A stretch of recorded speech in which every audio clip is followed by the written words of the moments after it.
Cooking શોમાં તમારું સ્વાગત કરું છું। આજે આપણે સરસ મજાની ખસ્તા કચોરી બનાવીશું। તો તમે આ રીતે નહીં બનાવી તો જરૂરથી બનાવજો। તો અહીંયા અડધી ચમચી વરિયાળી લીધી છે અને અડધી ચમચી જીરું લીધું છે। બંનેને સરસ મજાનું આપણે ક્રશ કરી લઈશું સારી રીતે। આપણે અધકચરું રાખવાનું છે, એકદમ નથી નાખવાનું। અને તેમાં એક નાની ચમચી ધાણા પાવડર નાખીશું, એક ચમચી લાલ મરચું, 1/4 જેટલી હળદર, ટેસ્ટ પ્રમાણે મીઠું। બધી વસ્તુને સરસ મજાનું મિક્સ કરી લઈશું। તો તમે આ રીતે કોઈ દિવસ નહીં બનાવી તો જરૂર બનાવજો, ખૂબ જ ટેસ્ટી લાગે છે આ। તો અહીંયા આપણે એક કડાઈમાં લગભગ 3 થી 4 ચમચી જેટલું તેલ નાખી દઈશું। પછી તેમાં જે આપણે મસાલો વાટ્યો હતો તે મસાલાને સરસ મજાનો આપણે સાતળી લેવાનો છે। તેની સુગંધ આવે ત્યાં સુધી તેને થોડો સાતળી લેવો। પછી તેમાં આપણે 2 ચમચી જેટલો ચણાનો લોટ નાખીને તેને પણ સરસ મજાનો શેકાવા દેવાનો છે। પછી શેકાઈ જાય પછી આપણે અહીંયા મેં એક મીડિયમ સાઇઝનો કાંદો લીધો છે, તેને પણ સરસ મજાનો આપણે સાતળી લઈશું। પછી અહીંયા લગભગ મેં 2 વાડકી જેટલી મગની દાળ પલાળેલી હતી 3 થી 4 કલાક માટે। પછી આપણે તેને ખલમાં નાખીને તેને એકદમ દરદરી વાટી લઈશું આપણે સરસ મજાની।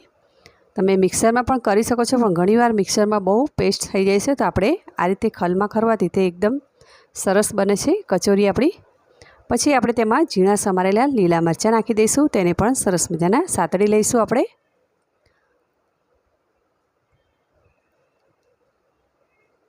પછી આપણે જે મગની દાળ પીસી હતી તે નાખી દઈશું, મિક્સ કરી લઈશું આપણે તેને।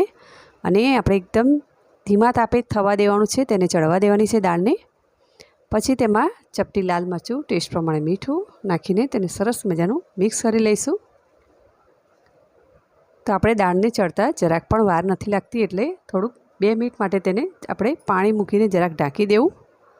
પછી આપણે તેમાં એક બાફેલું બટાકું નાખી દઈશું અને બરાબર તેને મિક્સ કરી લઈશું।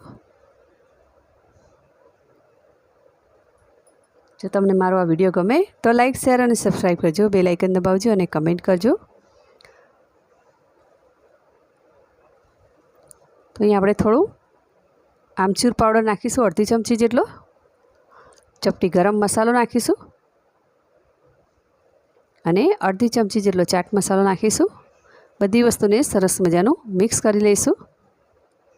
તો અહીંયા સરસ મજાનું મિક્સ થઈ ગયું છે। અહીંયા દાળ પણ સરસ મજાની ચડી ગઈ છે।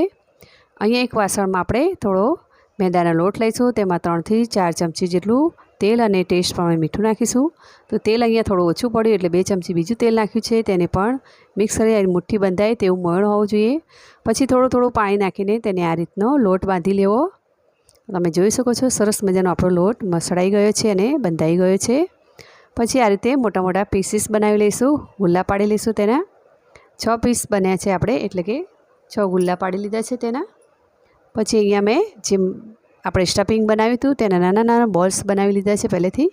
અને આ રીતે સ્ટફિંગને ભરી દઈશું અને બરાબર અંગૂઠાની મદદથી તેને દબાવી લેવું અને જરાક પણ તેની તિરાડ ન પડવી જોઈએ, તેનું ખાસ ધ્યાન રાખવું, નહીં તો તેલમાં છૂટું પડી જશે। હથેળીની મદદથી તેને આ રીતે દબાવી લેવું તો તમારી ખસ્તા કચોરી સરસ મજાની ફૂલશે। તો અહીંયા ચપટી લોટ નાખીને જોઈ લેવું, આપણું તેલ આવી ગયું છે સરસ મજાનું, બહુ ગરમ નથી કરવાનું, એકદમ મીડિયમ તાપે તેને તળવાનું છે।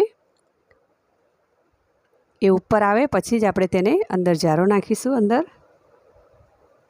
થોડી ઉપર આવી ગઈ છે, હવે આપણે તેને પલટાવી દઈશું, ફૂલે ત્યાં સુધી તેને આપણે રાહ જોઈશું। તો તમે આ રીતે કોઈ દિવસ નહીં બનાવીએ ખસ્તા કચોરી, એકદમ ગુલાબી કલરની થાય ત્યાં સુધી તેને આપણે સરસ મજાની તળાવવા દઈશું। આ ખસ્તા કચોરી ખાવાની ખૂબ જ મજા આવે છે, તમે પણ આ રીતે જરૂરથી બનાવજો।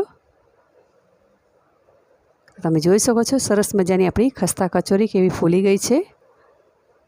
તો આ રીતે ગુલાબી રંગની આપણે તેને તળવાની છે।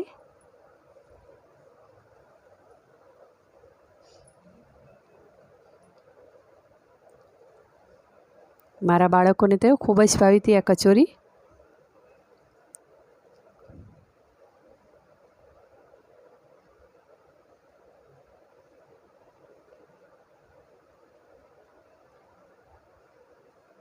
તો તમે જોઈ શકો છો એકદમ ગુલાબી કલરની એકદમ ક્રિસ્પી આપણી ખસ્તા કચોરી તૈયાર થઈ ગઈ છે। તેને આ રીતે આગી પાછી કરીને તળ્યા કરવી। તો અહીંયા સરસ મજાની આપણે તેને બહાર કાઢી લઈશું। પછી અહીંયા આપણે સર્વિંગ પ્લેટમાં તેને આ રીતે વચ્ચેથી કાણું પાડી દેવું અને પછી તેના પર લીલી ચટણી નાખી દેવી. તમે તીખું ખાઈ શકો તે પ્રમાણે નાખવાની. ધાણા મરચાંની ચટણી છે. પછી તેના પર આંબલીની ચટણી, પછી તેના પર ગળ્યું દહીં,